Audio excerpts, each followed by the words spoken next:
శ్రావణ మాసం వస్తుందంటేనే భయమేస్తోంది. అందులోనూ వరలక్ష్మి వ్రతం అంటే చెప్పనక్కర్లేదు. ఎందుకంటే సోషల్ మీడియాలో చూసేదంతా పెద్ద పెద్ద విగ్రహాలు, ఖరీదైన అలంకరణలు, బంగారు, వెండి ఆభరణాలు, 10, 12 రకాల ప్రసాదాలు. అవన్నీ చూసి నా వల్ల కాదేమో అనిపిస్తోంది. మీకు కూడా ఎప్పుడైనా అలా అనిపించిందా? అందుకే ఈరోజు ఒక చిన్న విషయం చెప్పాలనుకుంటున్నాను. దేవుడికి మనం ఎంత ఖర్చు పెట్టామన్నది కాదు, ఎంత భక్తితో పూజ చేశామన్నది ముఖ్యం. ఈ విషయం నేను గ్రహించడానికి చాలా సమయం పట్టింది.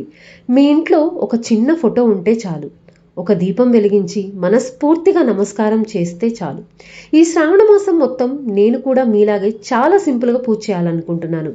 ఎలాంటి ఆడంబరాలు లేకుండా, అనవసరమైన ఖర్చులు అసలే లేకుండా, మన ఇంట్లో ఉన్న వాటితోనే పరమశివుడికి, లక్ష్మీదేవికి ఎలా పూజ చేయాలి, వరలక్ష్మి వ్రతం ఎలా చేసుకోవాలి, తోరణాలు ఎలా కట్టుకోవాలి, కలశం ఎలా పెట్టాలి, తాంబూలం ఎలా ఇవ్వాలి, చిన్న చిన్న ధర్మ సందేహాలు, చిన్న చిన్న భక్తి కథలు, ఇలా ఒక్కో వీడియోలో మనం మాట్లాడుకుందాం.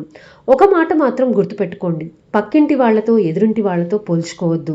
సోషల్ మీడియాలో చూసి డబ్బుల కోసం ఇంట్లో వాళ్లతో గొడవ పడకండి, అప్పులు చేయకండి. మీకున్న వాటితోనే పూజ చేయండి.